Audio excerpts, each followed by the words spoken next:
Okay. Good morning, everyone. Are there any questions before I begin?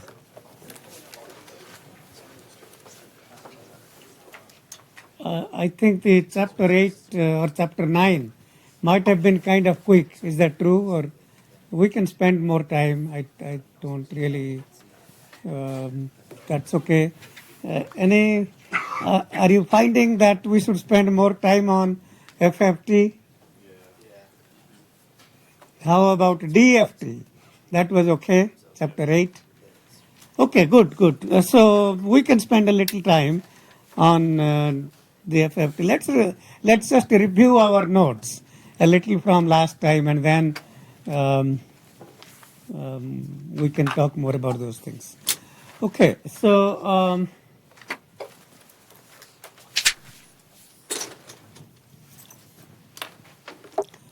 so I did go quickly over a number of things, and we can slow down a bit.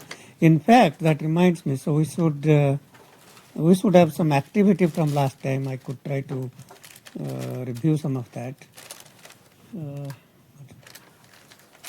Oh, I didn't connect the computer. Okay, that explains why the computer screen is not coming up.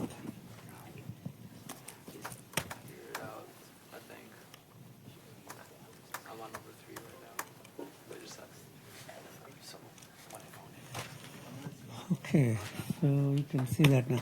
So the first thing that we talked about last class is the process of computing an n-point DFT using n by 2-point DFTs. So in this so-called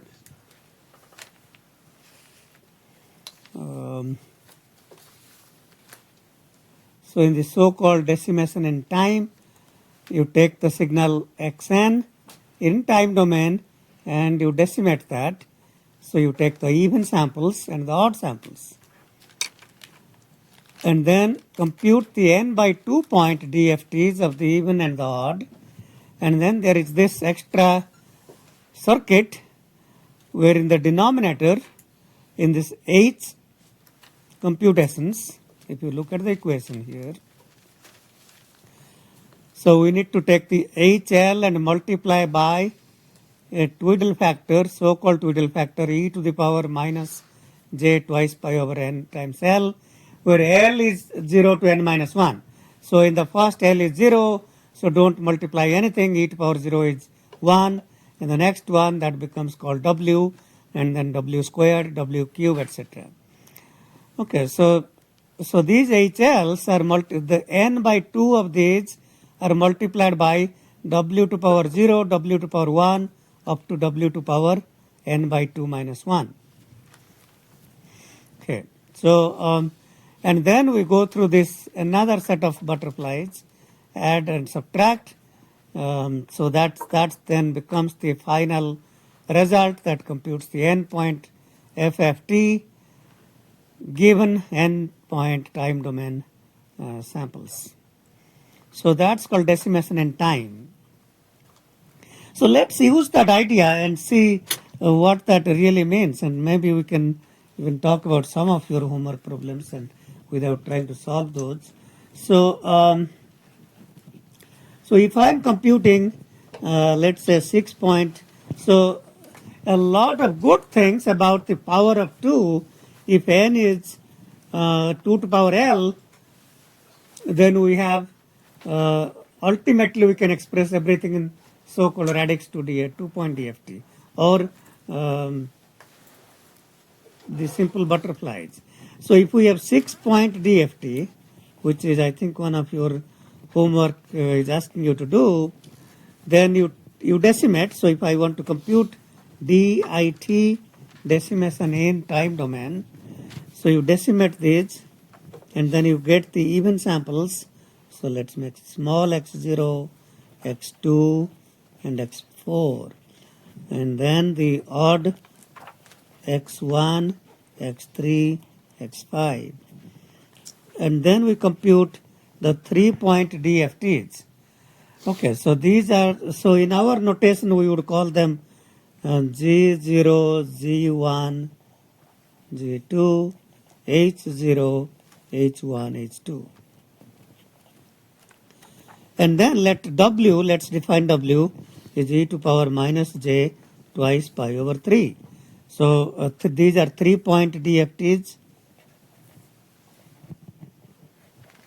So cap n for each of these is 3 point, n is 3.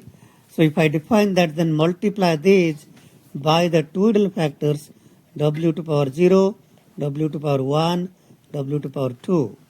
And in the top path, we don't multiply them by anything, so these just go through just like that.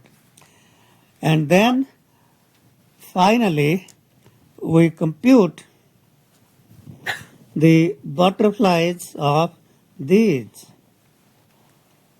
Okay, so that's going to be, by the way, I'm not writing this, but the butterfly basically is, this is plus, so you add these two, and this is minus, so you subtract. That's what is a butterfly. So if this is A, B, this is A plus B, A minus B. So even if I don't put a minus sign here, you should see that that's part of the standard butterfly. So now we have 3 more butterflies, and then we just compute. So from these 3 points here and 3 points here, we can compute the 3 butterflies. And if we do that, then finally we compute cap x 0, 1, 2, 3, 4, 5. Okay, so that's the so-called decimation in time FFT. So, maybe in one of your questions, you were asked to show these exact connections with these Twiddle factors, and then we should put these minus signs also because, it's certainly it's good to show that. Okay. So that's really, so let me just see, let's just see if I can find the activity from previous time, and then maybe see what we worked out at that time.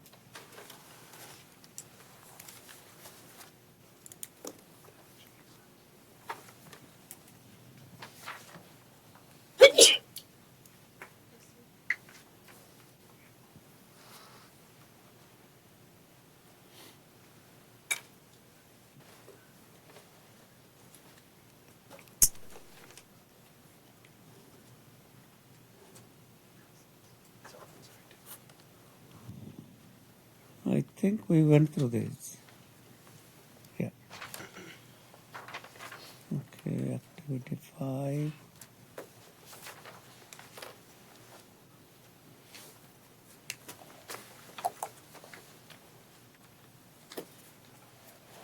Okay, so let's look at this so-called quiz and see maybe we can walk through these. Hopefully some of these will be clearer. Okay, it says a structure to compute 4-point DFT is shown below, and this is referred to a radix for FFT structure. Okay, so we should probably talk about, there are so many things about FFT. There are thousands of papers and books, and it's really an elegant algorithm, so there are so many ways of implementing these things. If you take a quick look, this so-called 4-point FFT, and last class at the end, I showed you the description of this using a matrix representation. So if you just simply use the idea that I just said, which is decimation in time. So we start with a time domain sequence, A, B, C, D. You decimate. So if you downsample, you get the even samples, A, C, and then the odd samples, B, D. Okay. And then you compute the 2 points, so 2-point butterflies of these. The first path, G0, G1, go through as it is, H0, H1. This is multiplied by minus J, because W is e to the power minus j twice pi by 4, which is 1 at an angle minus 90 degrees, that's minus j. And then we have 2 points coming out of top part, 2 points coming out of bottom part, and then you have 2 butterflies that compute A, B, C, D in order. So the next part says this is given to you. Okay, you are not asked to derive this, this is given to you. The next part says derive an 8-point FFT structure using the above structures. Use decimation in time. So this says that, well, you are given that top 4-point DFT and now design 8 point. So again 8 point, you downsample, you take the even parts, feed the even parts to the top block, feed the odd parts through the same top block. Now we have 4-point DFTs. So this is the answer of that question, and the answer is trying to see if you can take the even parts x0426. Well, why is it written 0426? Because if you use the above block diagram, this is not in order samples. This is even of the even parts. AC is even of the 4 parts.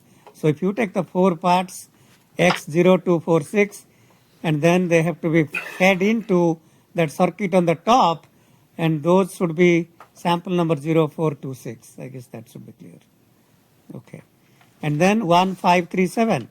So once again decimate the 4 bottom parts. 1357, decimate that in time domain, you get 1537. The top path, nothing happens to that. The bottom part goes through. So W, what is W now? W now is e to the power minus j twice pi over 8. And then first part is the h0 multiplied by 1, w to the power 0. Then here e to the power minus j pi by 4, and that's w. This is w squared, which became e to the power minus j pi by 2, that is minus j, and e to the power minus w cube is e to the power minus j 3 pi by 4. And then you have 4 samples on the top, 4 on the bottom, compute their 4-point butterflies, 4 butterflies to compute these in order. So that's what. So this is simply asking you to recognize how to feed 8 inputs to compute the 8-point FFT. So any question? Go ahead. Even though we are just adding the twiddle factors, multiplying the twiddle factors in the second part, that n has to be 8. It cannot be 4, is it? No. Yeah, that is when we are merging. That's true. That is true. When we are merging the n here, e to power. So this n is the number of samples in the time domain and not of the n by 2 point. So that n, keep in mind, I mean that n itself has many interesting properties, but that's very important. If you are computing a 16-point FFT, then well n is 16. So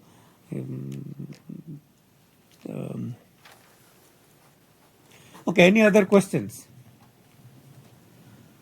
Okay, so that's kind of decimation in time. The decimation in frequency is similar, but that's kind of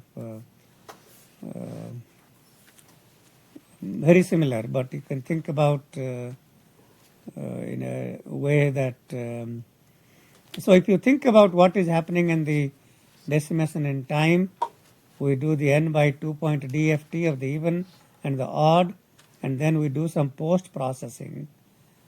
So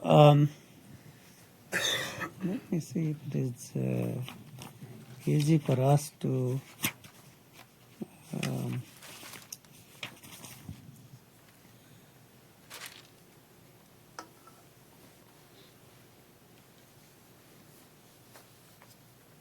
well, let's take a look at this one and see if I can. This is your homework, problem 9.2 from the textbook.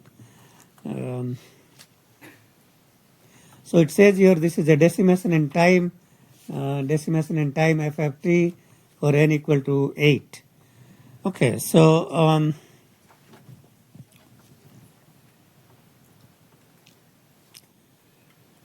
quick question. yeah, go ahead. So I guess based what our just going on what was asked earlier, the W n to 0, W n to 2, that n is 8 or 4?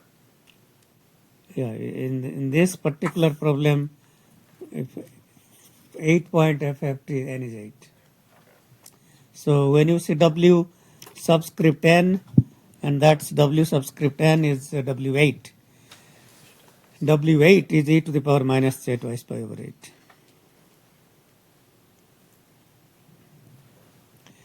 Okay, so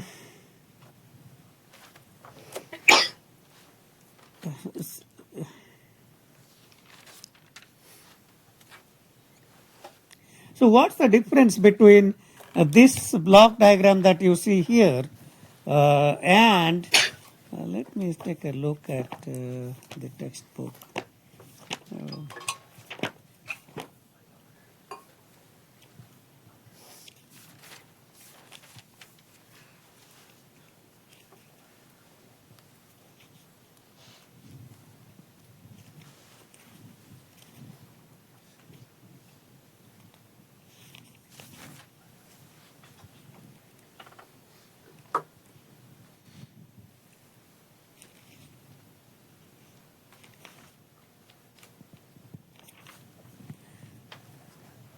Okay, so let's try to understand how to transpose these things.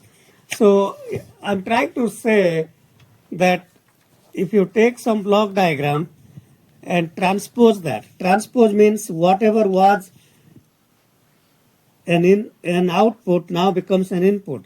So I'm going to reverse this arrow going here, and this arrow that was going down like that goes up. Okay, and then this arrow goes this way, and then that goes that way, that goes that way, and then this goes this way. Okay, so this comes that way, and that comes this way, and that comes this way, and that comes this way.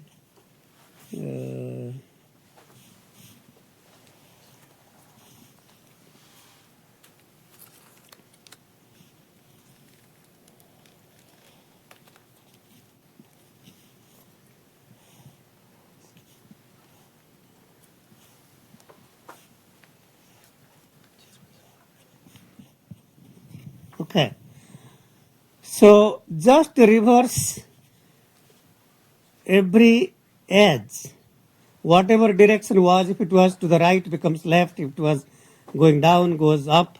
And then this was the output, so you can take these now as the input. Okay, and then these inputs become now outputs. So these now we could take this as x0, x4, this is small x0, small x1. Okay, so I guess what I was trying to show is that if you transpose a so-called decimation in time, you should get a decimation in frequency structure. We derived that mathematically in the previous class, and we tried to compute x, the even samples x 2r and 2r plus 1, and if you simply transpose, so in the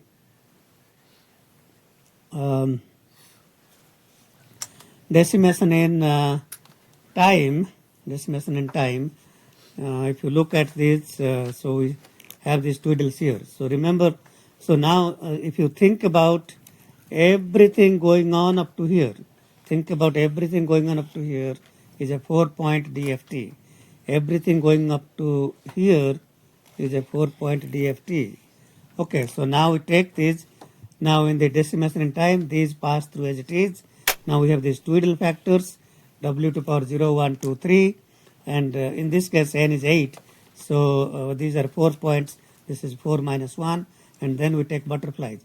N by 2 point, and then the merging step, twiddle factor and butterflies. Each of these now is decomposed again. So take the decimated parts, 1 and 5, 3 and 7, 2-point butterflies. Nothing happens here. Now, y is written as w squared. Why is this?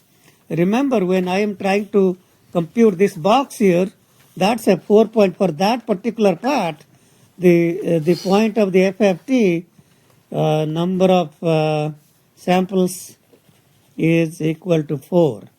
Okay. So now really what we should say, these should be W to power 0. So I should have this as W4 to the power 0 and W4 to the power 1. Okay. Because we are computing 4 point in this box. Not 8. 8 point is the whole thing. This is 4 point. So W4. Now what you will notice is that W4 to the power 1 is e to the power minus j twice pi by 4 times 1 can be e to the power minus j twice pi by 8 times 2. And that is W8 squared. Okay. So W n by 2 to the power k is equal to Wn to the power 2k. Okay, well, and n by 3 would be 3k. So W4 is e to the power minus j2 pi by 4. If I want to express that in this whole problem here, n is 8. And anytime you see Wn, n is 8. If you have the choice of writing this as Wn squared or W4 to the power 1, both are same things. So there is quite a bit going on, and it's not trivial unless it begins, as they sometimes say, the devil is in the details. So looking at it superficially, it may seem like, well, this is just, so W8 squared is same as W4 to the power 1, and then you merge. On the top box, same thing, 4 point divided to decimated parts, even and even of the even, odd of the even, and then have these, and then W4 to power 0, W4 to power 1. So this is W4 to power 0, W4 to power 1. These twiddles are W8 to the power 0, 1, 2, 3. Now in the whole block diagram here, everything is expressed in terms of Wn, which is W8, and therefore you see these squares. Was it confusing everybody? If anybody has looked at this, maybe you haven't had time to think about that yet, because it does take time to think about these things. So if you see this why it is squared, that's because what should have been W4 to power 1 is really same as W8 to the power 2. Okay, so what I'm trying to then say is that if you transpose this, transposing means just reverse the edges directions.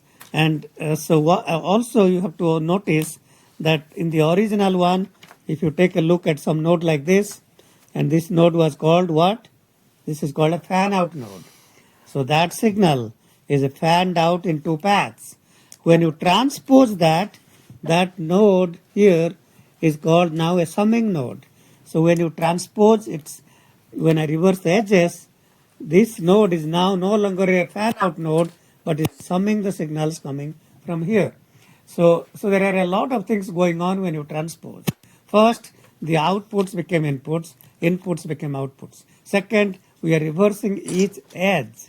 Whatever was going to the right now goes left. Now going down goes up. And whatever was a fan out node becomes a summing node. And whatever was a summing node, so to give an example here, this was a summing node. This was adding 2 things. In the transpose structure now, this is a fan out node. This is just fanned out. So those are the main differences. The summing node, when transposed, becomes a fan out node. A fan out node, when transposed, becomes a summing node. And now if you transpose this whole thing, what you will notice are these twiddles that used to be at the end of the decimation in time now become part of the beginning stage. So if you think about the 8 point as stage 1, 2 and 3, which is the log 8 to base 2. And these twiddles here, all these twiddles were in last stage of the decimation in time. If you think about what happens in decimation in frequency, so if this is figure 9.20 and could we zoom into this a little bit?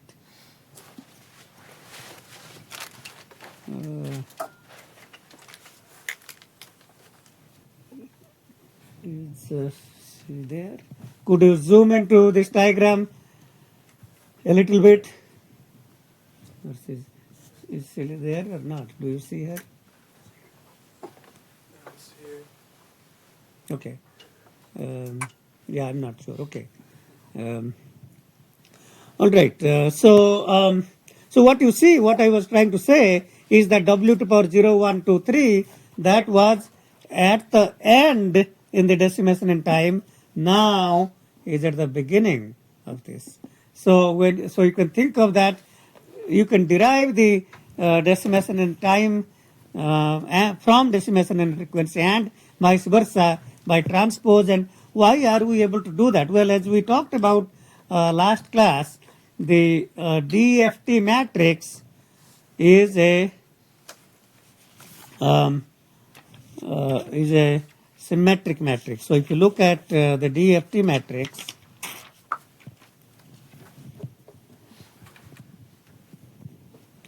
it has a lot of nice properties. So if you think about the DFT matrix, I think we call that V. So I can say that this is 1, 1, 1, 1. So for the case of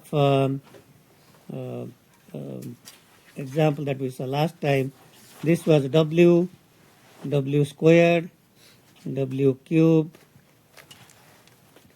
This was W squared, W to power 4, and W to power 6, W cube, and W to power 3 times 2, 3 times 3.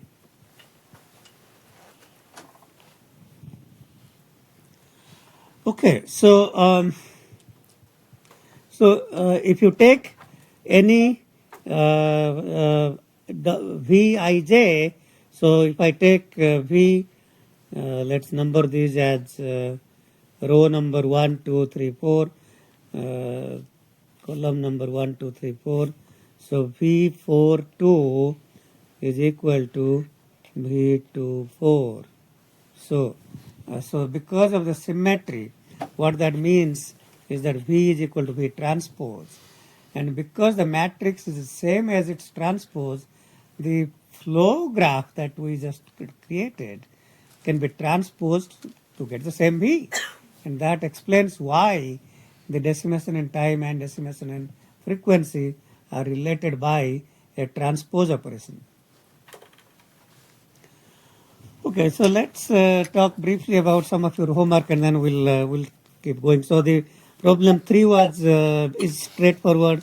4 is simply I showed you in the example how to compute, or maybe that's what I was trying to do. That I didn't. Oh, I did do that. I did complete problem 4. So that's the final answer to problem 4, where we just took 2, 3 points and created the 6 point. So yeah. Problem 4. So Yeah. isn't W minus 2 pi by 6? Yes, yeah, I made a mistake. Thank you for pointing that out. W is e to the power minus, yeah, thank you.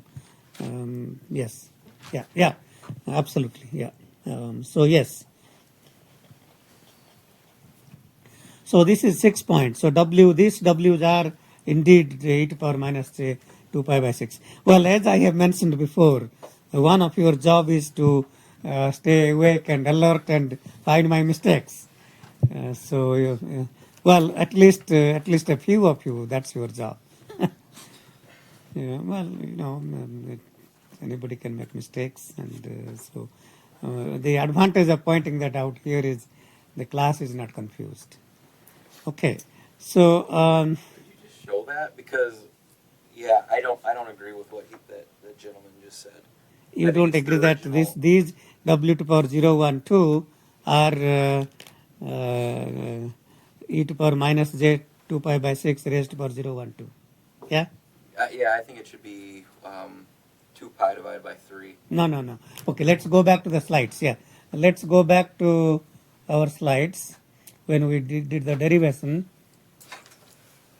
So So if you remember these equations here, xk for first n by 2 samples, we compute xk as a gk plus e to power minus j twice pi over n raised to the power k, which is w to power k times hk. And for the last n by 2 samples, that becomes gk minus that quantity. Minus comes out of the butterfly. So the idea then is you take hk or hl, whatever it is, and then multiply by this w to power k or l, whatever index you are using. And then, so these are w to the power l, where w is e to power minus j twice pi over n. Okay. You may think about this a little more if it's not. Well, I mean, there is really a lot, and unless you sit down and try to, I don't think it is possible to learn this unless you derive these and convince yourself. You know, it takes a little time, which is always the case.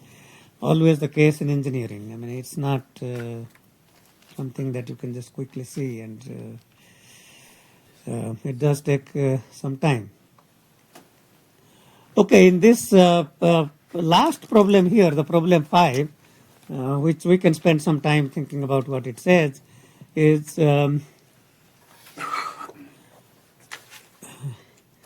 so this says that suppose that the input is real, and if the input is real, then we know that the FFTs or the DFTs will be complex conjugates. I don't know if I proved that in class. Xk is x conjugate n minus k. I see one of you nodding. That means I did prove. Okay, good. Okay. So for a real, if xn is real, then xk is x conjugate n minus k. And that says that if you are going to compute the FFT, then it doesn't make sense to just feed these real signals to an endpoint complex FFT data path or hardware, because you are computing a lot of unnecessary things that would then require a lot of extra time and energy consumption and power consumption and so on. So one approach, in fact, one approach to, so what do you do when the signal is real? So one approach to that is described in the textbook as a homework problem, very interesting problem. So I'm not quite sure if I can find that, but let's just take a look and see.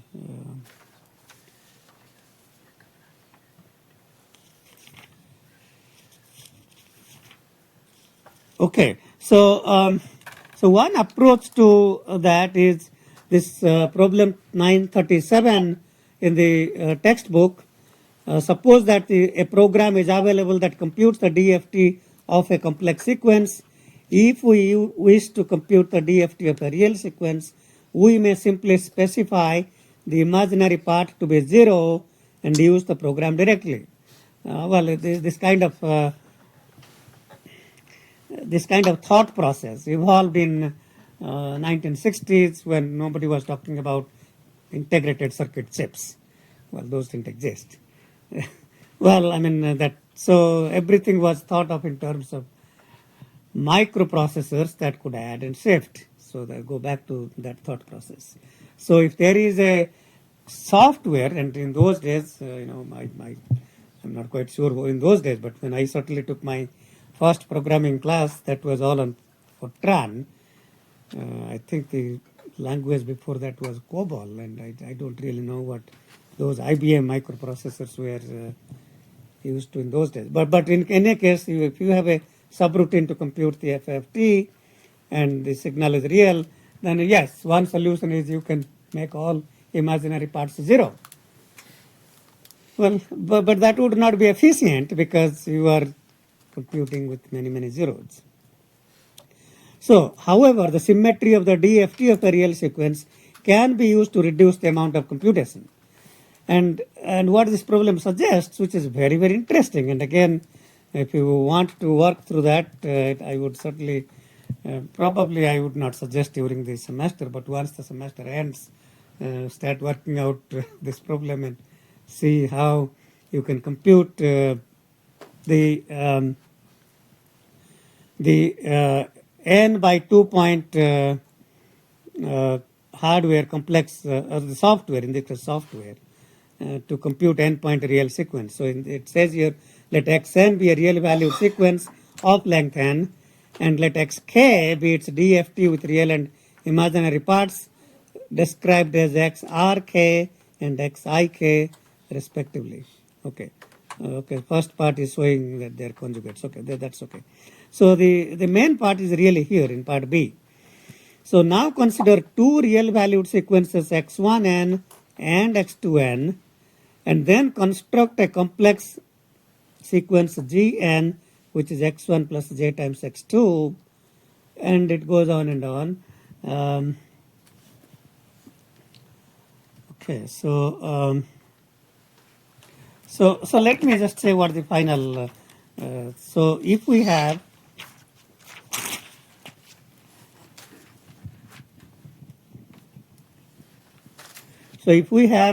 a real signal x0, x1, x2 through xn minus 1, and this is a real sequence, then we can compute some other sequence, let's say G is a complex sequence, n is equal to x2n plus j x2n plus 1. So in other words, we create from the n point real sequence, okay, this is n point real sequence, now construct an n by 2 point complex sequence.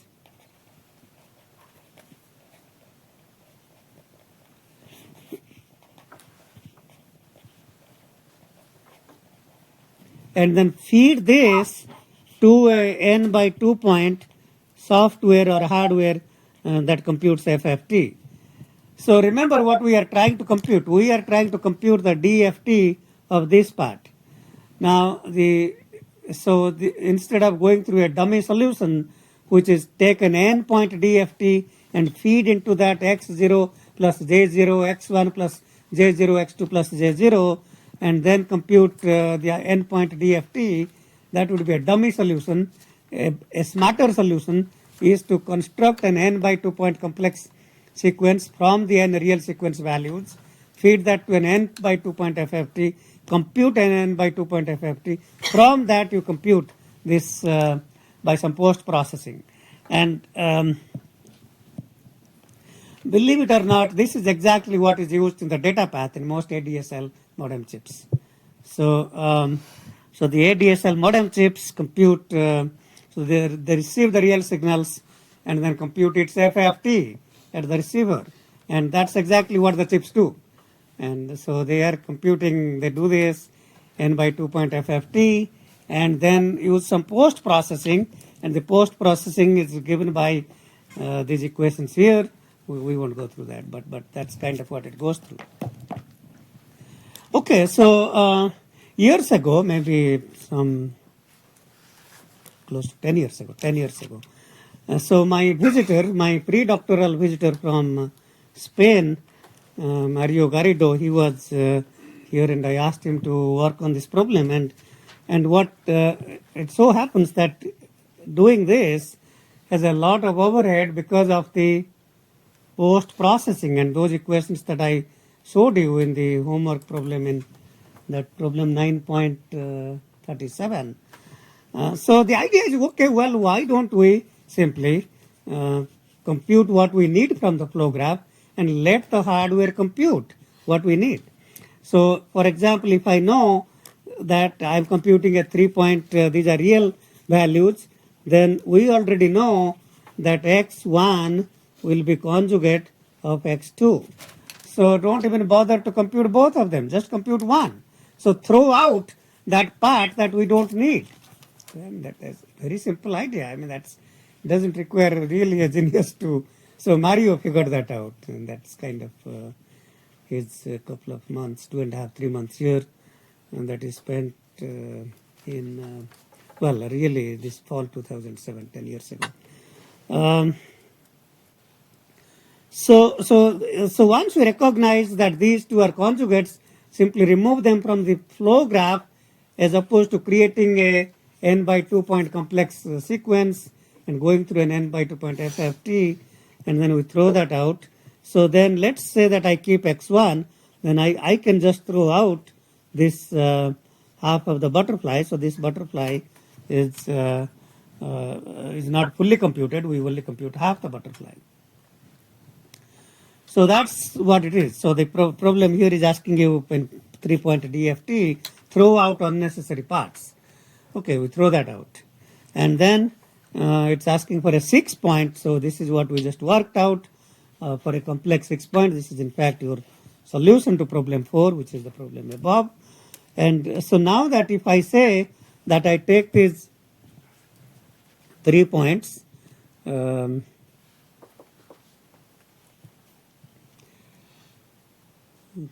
so if you remember what we are doing here, this is using decimation in time. So compute 3 points. These are W here. This W is e to the power minus j twice pi by 6, and this is W to the power 1, W to the power 2, and then do all these things.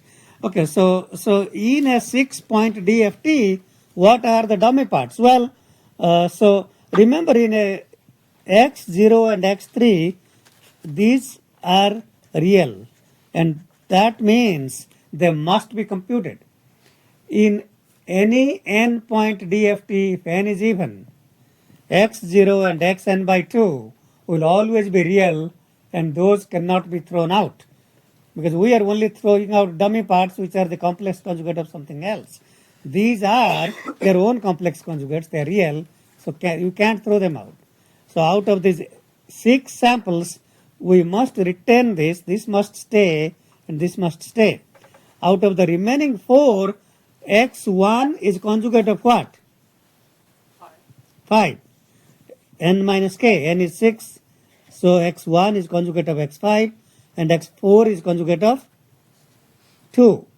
Okay, so that says that I can either throw these parts or these parts.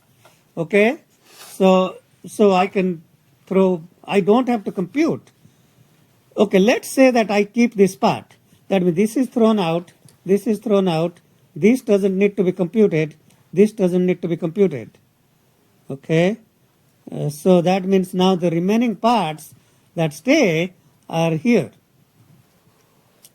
And then if you go back to this, what the 3-point is, this part was thrown out, means inside that 3-point, this was also, this was thrown out also, we computed only 2. So this 3-point computes 2, this computes 2 instead of 3, and then these are thrown out. But the problem doesn't stay there. The problem says mark the complex data paths by bold lines. So if you look at this circuit here, if these are real, this is real because it's adding and subtracting real things. This is also real because it's just adding 2 things. And this is real. Now this is purely imaginary. Real multiplied by j is not really complex, but purely imaginary.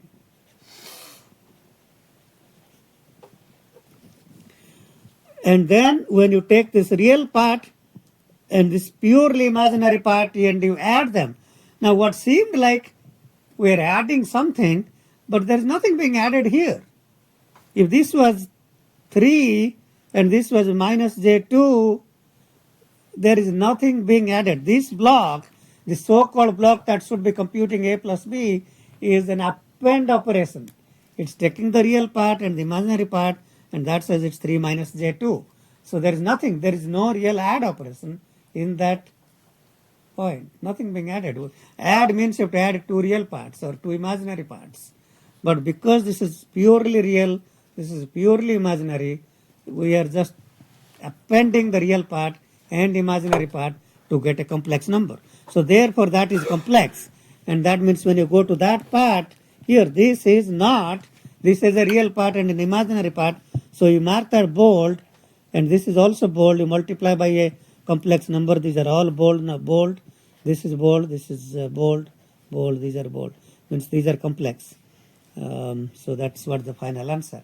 So these are real. Go ahead. Is that going to always be true for the output nodes for a DFT that instead of multiplying, you append those last two?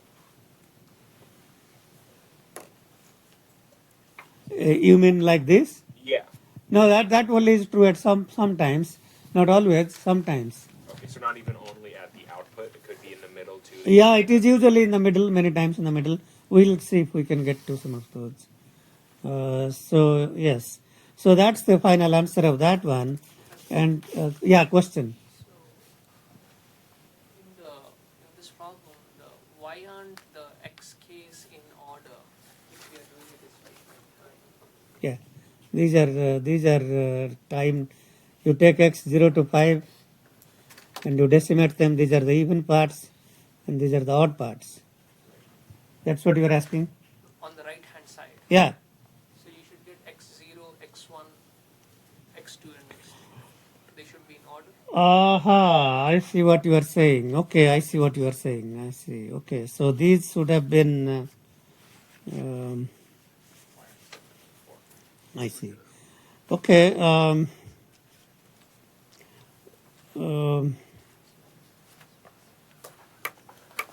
Well, okay. Let me tell you why they really are. Okay, I think this is right, but again, check that. But I can tell you why they are not in order.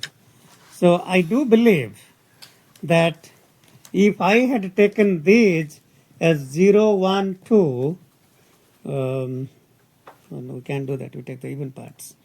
So, well, I don't know. Maybe that's a good question. So that's a good question. So I guess maybe the diagram is wrong. I don't. Maybe it is wrong. The one you did earlier. Yeah. The one you did in class. Yeah. Like 30 minutes ago. Yeah. This one's just wired differently, but they are the same. If you- Yes. No, they are same. I mean, it's just that they're. Yeah. I mean, they are same. So yeah, I do think this should be. Something doesn't. Talks about some benefits in storing values. So I don't know if that's. No, I will tell you why it is. I mean, I think I think what has happened here. Okay, I see what is going on. I see that. Okay, very interesting. Very interesting. I am glad you observed it. I am happy. In fact, I am very glad that you observed it. So very interesting. So okay, so the diagram that I had shown, what it shows here. So think about this black pen butterfly, black ink. We are computing x0 and x3. Okay, so x0 and x3 are coming out of g0 and h0. Now, what we have done here, we take this g0 and h0 and feed them to the top, and that's the butterfly. Instead of drawing it as the black butterfly 0 here and 3 here, that's the same thing computed here. So these signals, instead of feeding them straight, we have them moved them around. Okay, so I am glad you observed that. That's certainly, well, there can be a lot of small things that can confuse you. So I could redraw this as that, but it has been slightly redrawn. So this one, instead of going straight, has gone to the top, and there is a reason to do that, and the reason is these are the real parts and we are not throwing them away, so they are being computed and these parts are being thrown away. Okay, so very good question. Whoever asked that was certainly thinking about why they look different. Yes, is that clearer now? Good. Now why? Well, now that suggests why are we doing all this? Now the reason we are doing all these things is because so it so happens that if we simply try to redraw these block diagrams in a slightly different way, so for example, so these are all So in the FFT, many data paths become complex, but here, if I simply take this as the real part, and now that I have thrown this away, and this purely imaginary part, I can actually take that and keep it here. So, and I can call that x real part of 1, x imaginary part of 1, and then you will notice that if there were n degrees of freedom in the real samples, so there are n samples, degrees of freedom is n, everywhere it will be n. In all stages, there will only be n values. No matter how many complex, how many real, total number of independent values will always be n. So if I write this, it actually looks like the same kind of an FFT structure, but with some all parts becoming either real or purely imaginary. So the advantage here is if I keep this and this butterfly here, so I don't need this anymore. Now, so this butterfly that is computing A R plus J A imaginary plus or minus B R plus or minus plus J B imaginary. So that's really computing one butterfly of A R and B R, another butterfly of A I and B I. So you can think of a complex butterfly as two butterflies, one of the real part and one of the imaginary part. And then I can say, okay, this butterfly can be redrawn so that this is the butterfly of the real part, and then put that behind here, take the imaginary parts out. Remember, the imaginary part was appended, that comes out here, and then this is the imaginary butterfly, and this structure exactly looks like the complex FFT structure. That means the entire pipeline circuit that computes the complex FFT can now compute the real FFT without any post-processing. So there is a tremendous savings in power consumption and energy consumption in integrated circuit chips without any post-processing steps. So a lot of the modems, OFDM and ADSL and whichever uses FFTs in its system can make use of these kinds of optimizations. So the last part here, so I should probably give Mario Dio credit for this is part of his PhD thesis that he came here to spend some time and work on. So now this is the same 6 point. What's the main difference between the previous and this one? So the previous one was so well, I mean, one way to think about it, we had these 3 points and 2 points at the here. So if you transpose that, you get 2 points here and then 3 points here. So another way to think about that,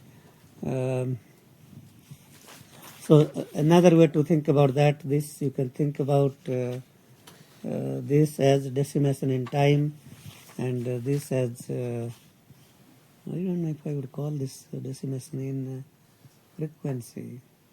I'm not sure.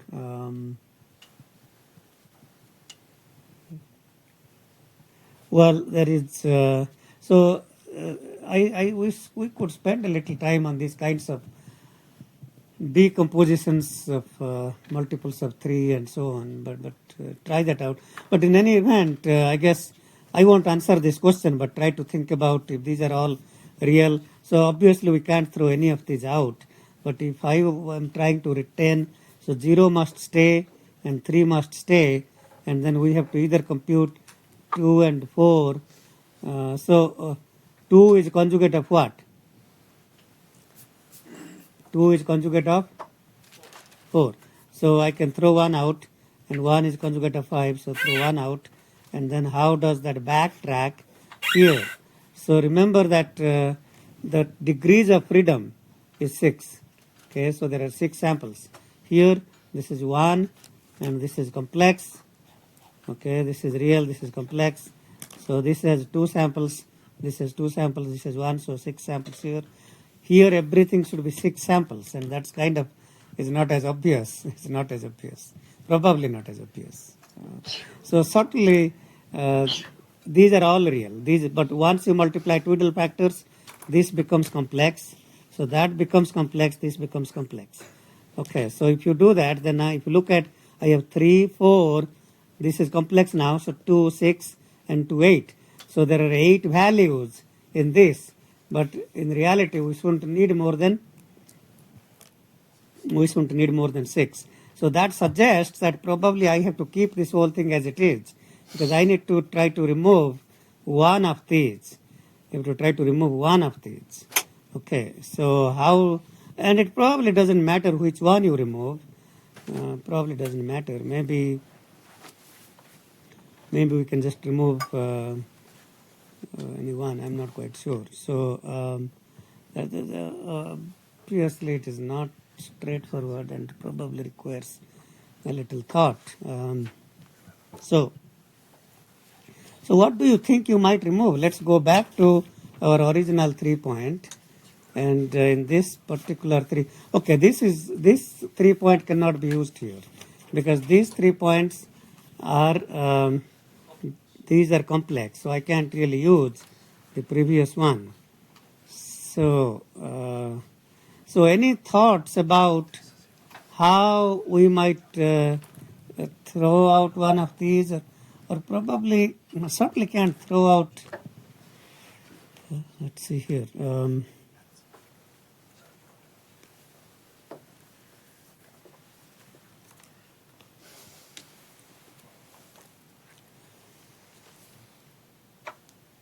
Okay, that's certainly, well, it's certainly non-trivial, and that's thought-provoking.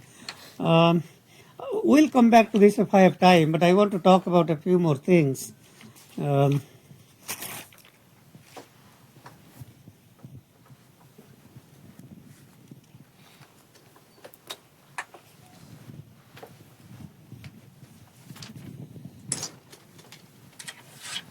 So how do you compute the inverse FFT? So we can compute the FFT xk as summed over all n xn e to the power minus j twice pi over n kn. How do you compute xn, the IFFT? Any thoughts? 1 over n xk summed over all k from 0 to n minus 1 xk e to the power plus j twice pi over n kn. So if you have any FFT flow graph, how do you compute the IFFT? You basically do two things. One, you conjugate the Twiddle factors.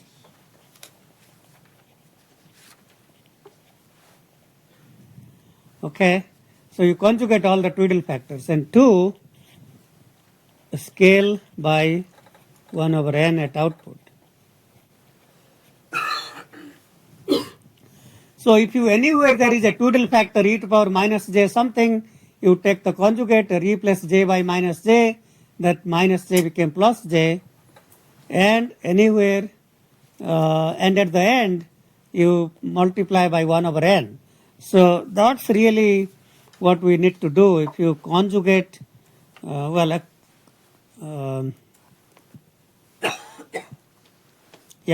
you conjugate all Twiddle factors and scale by 1 over n, then the FFT structure can then be used to compute IFFT. Everything is same. Okay, so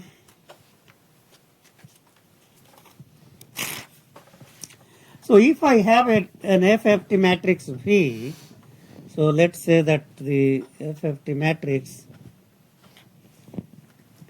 is V.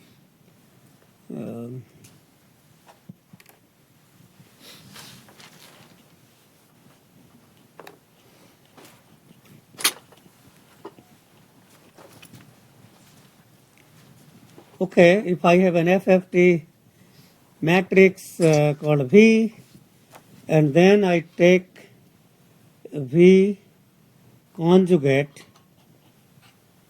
okay, what do you think will be V times V conjugate? What do you think will be V times V conjugate? If you take the DFT matrix and take the conjugate of that. So what do you think will happen? So I was trying to compute. Okay. So if you see here in the last command that I was trying to compute here, so take the DFT matrix 4. So we can take another example. So if I take DFT matrix of 6 and multiply by the conjugate of the same matrix,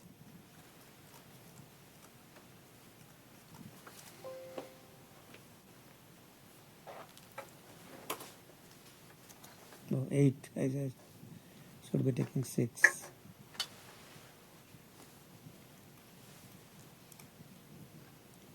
So what you see here is 6 times the identity matrix. Okay, I mean that's what you see. So the DFT matrix times the conjugate of itself is n times the identity matrix.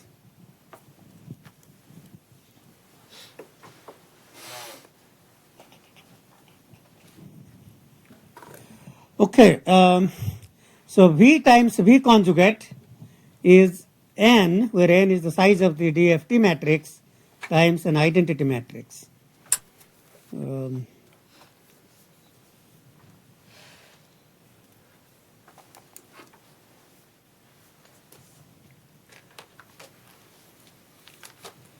So what does that say? That I can, if I pre-multiply by V inverse, so pre-multiply, then I get V conjugate is equal to n times V inverse, which then says that V inverse is 1 over n times V conjugate. Okay, so that's really what we just observed. We just observed that you can compute the inverse FFT by following these 2 steps. You conjugate all Twiddle factors, that's V conjugate, scale by 1 over n. So the IFFT matrix is given by the conjugate of the FFT matrix divided by n. Okay, so so that then says that the conjugate matrix can be used to compute the IFFT.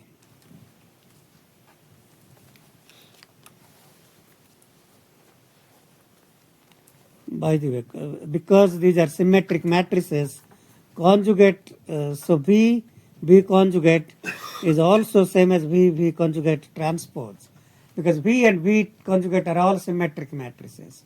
So their transpose is the same as itself, which then would mean V Hermitian is equal to n times the identity matrix. Hermitian is same as conjugate transpose.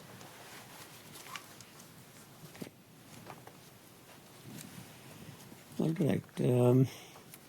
So what does something like this tell you about V? Any thoughts about, anybody knows what an orthogonal matrix is? What is an orthogonal matrix? So any matrix that satisfies property like this is called an orthogonal matrix, and the DFT matrix is an orthogonal matrix. I won't go into more about all these properties. There are so many properties, but let's go back to maybe Mario's original paper. And although the paper was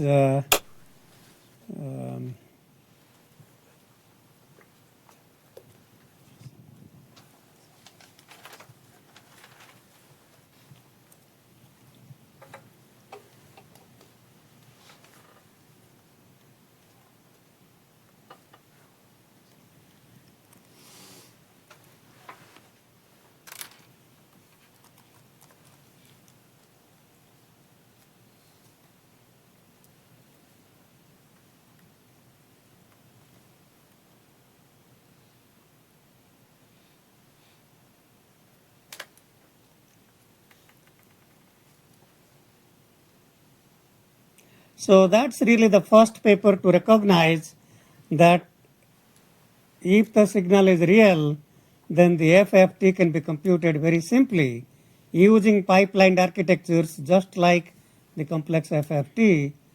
And I can show you a few things. So this diagram here, which is for 16 point, and it shows here that, so this is the decimation in frequency. If you look at these twiddle factors, W16 to power 0, 1, 2, 3, etc. are not at the last part but at the beginning, and that's how you know it's a DIF. And this shows here that 0 and 8 are computed, 4 is conjugate of 12, so that box means that's thrown out. 2 and 10 are conjugates of 14 and 6. Those parts all the way backtracking up to here are thrown out. And these 1, 9, 5 and 13 are conjugates of these bottom 4. So these are all thrown out and backtracking up to here. Okay, that's kind of, so, I don't want to go into more, but for this class, it's okay to recognize that these are thrown out. And then this so-called half a complex butterfly is the same as a full real butterfly.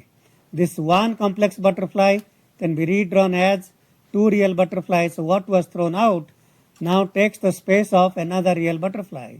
Same here, these four, so these two complex butterflies here, two complex butterflies here are expanded to another two real butterflies, and those can be drawn here. So all that space that was thrown out is now filled up with the remaining real butterflies. So everything at the end looks completely like an original FFT structure. So after throwing these parts out, this is what we are left with.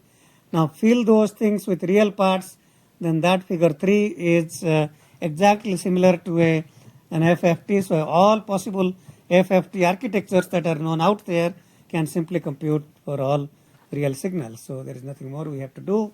And the advantage is we don't have to create arbitrary complex signals, n by 2 point complex signals, as was done in the industry till our paper came out. And it's a little late to go back and redesign those ADSL modems.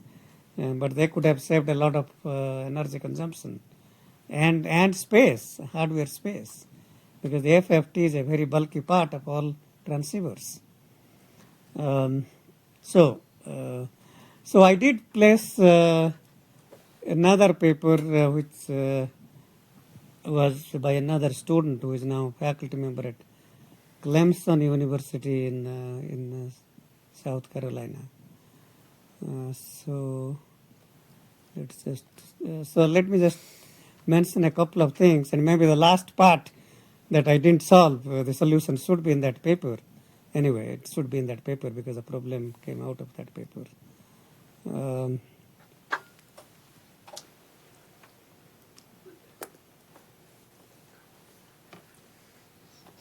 So that's Yingji Lau's paper that I placed in the website. That these are all inspired by Mario Garrido's work. By the way, Dr. Garrido is now a faculty member in Linköping University in Sweden.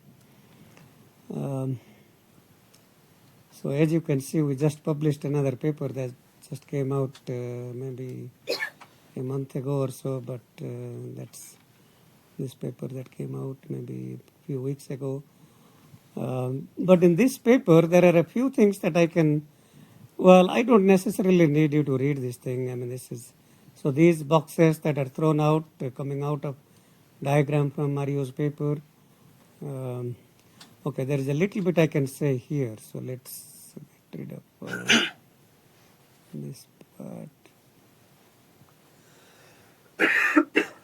So there are a lot of interesting things, and I don't want to spend more time, and we have almost run out of time. So if you look at in the decimation in frequency FFT, in the DIF, these were W to power 0, 1, 2, 3, 4, 5, 6, 7. Now if you notice, what we are doing here is so-called a twiddle factor pushing the twiddle to the right. And what does that mean? So by pushing these twiddles to the right, all of these top 4 have become W to power 0, which is 1. All the bottom W to power 4 for a 16 point W to power 4 is minus j.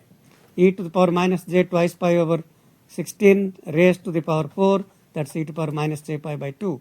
So that means these numbers which were purely real now become purely imaginary numbers. So there is no multiplication going on here.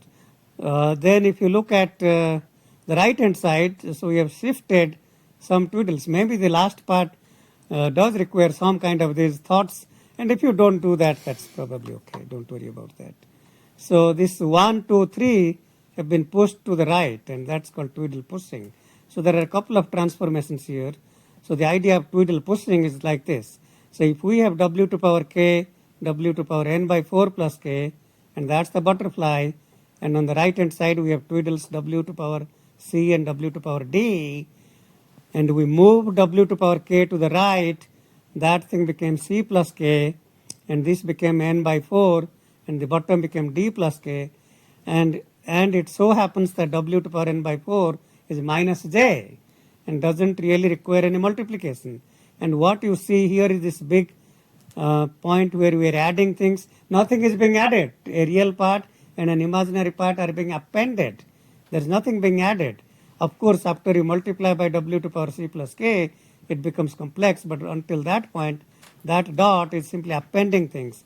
And any time you encounter a pattern like this, that w to power d part can always be thrown away. That always can be thrown away. As you can see here, this w to power 1, 2, 3, etc. were moved to the right, and this bottom part is always thrown away. And this can be proven, but again, I don't really want you to think a lot. So that's kind of one transformation called pushing the twiddles to the right. And maybe so this part here, let's talk about this. So this diagram is the key to your last homework, figure 8. So let me just see if we can understand what figure 8 is showing. So this really is called the modulation transform. So if you look what we are computing here, we are taking 3 values A, B, C, and we are computing 3-point DFT cap A, B, C. Now let's assume that I had something here that had the form A, B, C followed by w to power minus 1, w to power minus 2, and then the 3-point FFT. So let's try to think about this. So this output here was A, B, C. This output here has been shifted. The spectral domain has been shifted 1 unit to the right. Shifting in the frequency domain is equivalent to multiplying a complex exponential in the time domain. And that says that if I want to reorder circular shifting, not just linear. So A, B have been shifted 1, C circles back. So in part B, it says that I have shifted the spectra by 1 unit to the right. That means we have to multiply by a complex exponential e to the power j twice pi over k0n. K0 is 1 shifted to the right. And so n is 0 for A. So let me go through this one. We are almost running out of time, but yeah, this is what you need to use for the last. Last part seemed impossible without this. Would seem impossible. So x n dft is xk. So I'm saying dft. These are periodic. X n times e to the power j twice pi over n k0 n is xk minus k0, periodically shifted to the by n samples. Okay, so this is equal to xn w to power minus k0, because w is k0n. W is e to power minus j twice pi over n. So if I have A, B, C, whose DFTs are cap A, B, C, and if I shift this right by 1, I get A, B, and then C circles back here, then this must be multiplied by A times W to power 0, B times, so K0 is now 1, minus So this is n equal to 1, k equal to 1, and c times w to power this is n equal to 2, k equal to 1 minus 2. So that is going to be C, A, B. And so is that making sense to you or not? Intriguing use of DFT to simplify. So if you look here what we have this w to power 1 and w to power 2, and because of this property here, these w's can simply be thrown away and all that. So what is w to power 1? So w to power 1 is e to power minus j twice pi by 6 to the power 1. So times 1. So take k0 is 1 and this is 2. So n equal to 2, k0 is 1. So that says that so shift this, multiply by plus, this becomes minus, multiply by minus, this becomes plus. So that means if I threw these out and then it move this up by 1, so x3, nothing changes. x3 comes here, x5 comes here, x1 circularly comes back. I can now throw out x1 and these twiddles are gone. So now in fact we have 6 values instead of 8. So the data path is always canonic, and that's what the paper is about. So, I will post this in your homework lecture note handout, but read figure 8 of that paper. Okay, I will stop here and then we will continue next class.